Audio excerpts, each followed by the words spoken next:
This channel is not only just about exposing scams, but helping the odd victim where possible. I use my knowledge of computers and networks to watch what scammers do, but I can only do this after they connect to my computer. It's set up in a way that I can get back to the scammer. So when I saw an email apparently from Microsoft going to charge me more than $500 for something I knew I didn't need, I thought I'd follow this up. And it led me to one particular victim who was just about to lose $2,000 in gift cards. Oh, he's turned on your camera, by the way. He's just turned on your camera. Okay, so did I turn it off? Yeah, he actually has turned on the camera application. It's on at the moment. Hold Okay. on, I'm gonna turn off my Wi-Fi. Hold on. All right. Yeah.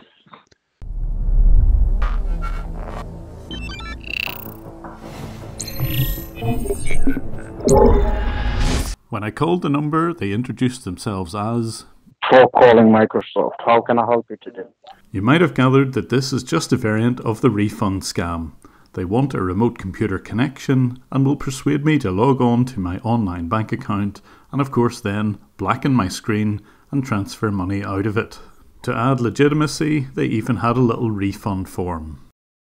Sir, what do you see on your screen now? Wix were told about this website and they removed it very quickly. Do you see Microsoft? We're here to. Yeah, we hear you. Yeah. Yeah. Okay. All right. And right above that, do you see Home, Refund Policy, Refund Process? I think he's quite proud of his free website. All right, sir. As we are canceling the services and processing the refund, so click on Refund Process. Okay. And do you see a laptop picture which says Online Banking? Yeah, I do indeed. Yeah. All right. So let me give you a short description about it, sir. It says customers can get a refund within few minutes without providing any personal or banking details, okay? Right. And do you see our banking partners down below with all the banks we are banking with? They try to convince people that they're not going to collect any personal or banking information. They will still ask the victims to log on to their online bank account, after which they will then run the scam. But with a bit of know-how, it is possible to reverse the connection. I am now able to watch what the scammer's doing to me and to other people. And this is a view of the scammer's PC. He calls himself Sean Cooper, a fake name of course, and he uses text now to receive inbound calls. For outbound, he'll use Skype, and he has a little bit of credit on Skype. So now that I can see and hear what's going on the scammer's PC, I notice a short while later that he's trying the same scam on a Canadian victim. Well, I can do it Capital. I mean, I have Capital One, but I also, that's my credit card, but I also have another bank that's not on. Like, my credit card is Capital One. But this victim is wary of the whole process. I don't know if I want to, this is where I'm getting nervous. I don't know if I want to give you my banking information because... Unfortunately, despite being wary, he's unaware that logging into his own bank puts him at risk. He does this regardless. Why would I have to enter any numbers to get the refund if you already took the money out? So this is where I'm feeling that this sounds like a little suspect because you're telling me you want me to enter my bank information when you've already charged me. So if you've already charged me, then you already have all the information. So why would I have to give it to you again? Despite the skepticism, this scammer persuades the victim to log into his online bank account and almost immediately he blackens the victim's screen. I think I will worry, but okay. The scammer confirms that the victim can only see a black screen. A black screen, that's making me nervous because that's all my money right now. So I'm a little nervous. It's almost everything I have. So it doesn't matter to the scammer that this is this man's entire savings. He sneakily moves $10,000 of this man's savings into his current account and will pretend that he overpaid the refund. The scammer then browses to the Chase online banking demo, something that's used by pretty much all scammers these days. With a small amount of editing, he gets rid of "this is for demo purposes only" and claims this to be his actual bank account. And finally, he'll ask the victim, with his keyboard and screen unlocked, to type in $100 as the refund, and with a bit of electronic sleight of hand, he'll deliberately change this to read $10,000. No, it's not letting me do the 2 zeros again. So He then switches windows back to the victim's bank account and it will show $10,000 having been added. Oh, so we did that wrong. No, listen, when I hit the zero, it hit another zero. I didn't do it on purpose. It's actually, so you're right, it's too much. So I don't know why it did that. What happened was when I hit the decimal for the zero, when I hit the decimal for the zero, at first it wouldn't enter. And then when I hit it again, it hit another zero. And then it just went through. I didn't do that on purpose. But this scammer wants gift cards in exchange for that $10,000 which looks like it's been added. When the victim expresses reluctance and wants to check with his bank, he then holds him to ransom by zeroing all the balances on his bank account. This is only a temporary edit on the page and it hasn't really happened, but the victim isn't going to know that. So I don't understand why you didn't just take the $10,000 out of my account. Why would you take it all? In other words, if you think I stole the $10,000, which I didn't, then why didn't you just, instead of taking all of my money, why didn't you just take out $10,000? So that's where I'm skeptical, and that's why I don't understand why you did what you did. I don't even know how legally you can do that. But this has been done purely to manipulate this victim into going immediately to buy gift cards. There's nothing like the thought of losing every single penny you have unless you follow the scammer's instructions. He requests that the victim buys Google Play gift cards, something he can immediately redeem by buying an app and getting commission. Hold on. What do you mean by the store? I live in a very small town. What do you mean by the store? He searches for a gift card store. You have to explain what you mean. What's the process?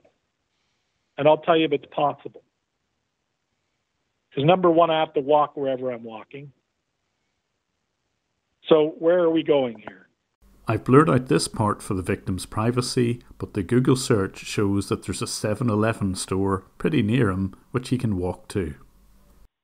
Yes, there is one. And yes, I could walk. Okay, hold on. Then I go to a 7-Eleven, and what am I doing there? I have this victim's phone number, and I'm waiting for the right chance to call him. So you're saying that if I go get this $2,000 for you, transfer it to you, right? Then that's a trust thing. And then what I do is after that is give you back the other $6,000 or whatever it is. But I don't understand why we couldn't do that automatically anyway. Because many stores recognize whenever a person buys a large number of gift cards that it's likely to be a scam. So he'll order $2,000 in multiple stores. Okay, so you want me to go to, I'm just going to make sure I write all this down, 7-Eleven, and when I get to 7-Eleven, I'm calling you? These are the words I've been listening for. I want him to hang up so that I can call him and warn him about the scam. I got to make sure I bring a battery charger then for my phone. 7-Eleven, so 4 times $500 on a Google Play gift card, right? There's usually an opportunity to call a victim between the time that they hang up their line with the scammer and get into their vehicle to drive, but here this victim is going to walk. I don't have the chance.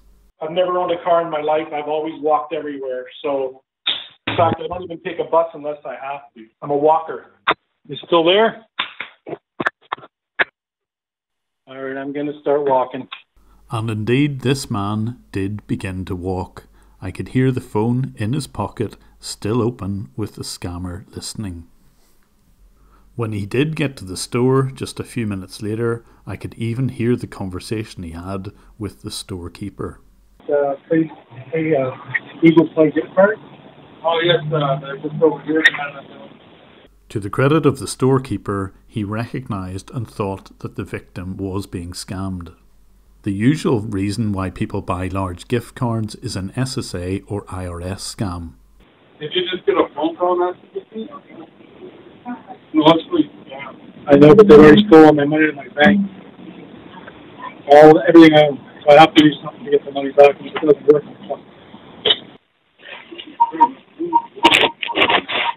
It's weird. I fucked it up now. I got all my control now. Yeah, I know I made a mistake, but I'll have to find my way out of it now. So you've got 2,000? Yeah, we're going to do refunds on this. Oh, well. I normally stay very quiet when I'm monitoring scammers. It gives me the chance to find out exactly who they are, but here I had to be noisy and kill his Skype process. It was the only way I was going to be able to contact this victim.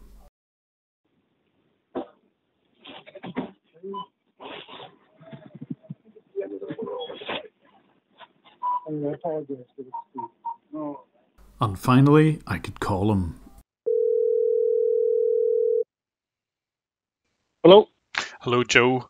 Please stop. Do not buy gift cards. You're about to be scammed. Please do not do this. Yeah. I I know that, but I already took my money out of my bank. He hasn't. He edited your screen when your computer was black. Please stop now. So I've already. Please. Okay, but I've already entered all this stuff. 7-Eleven's already.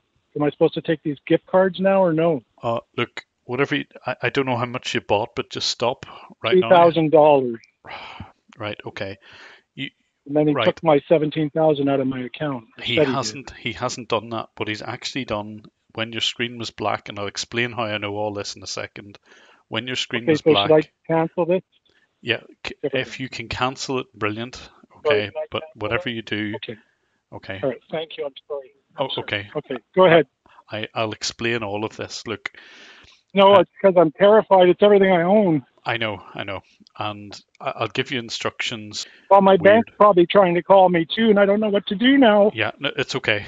They have not taken any money. Okay. They cannot take any money.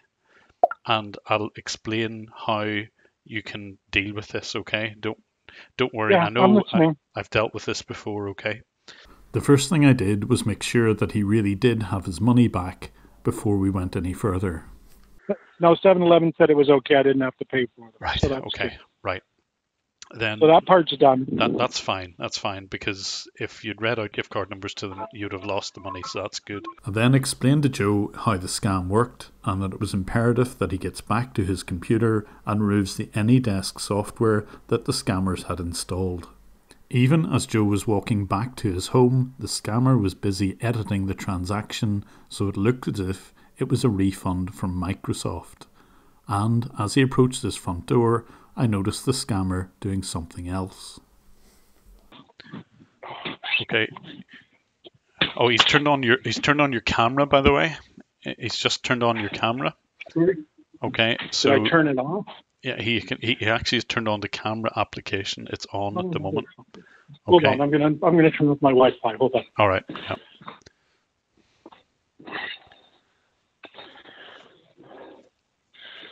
Okay, that's off.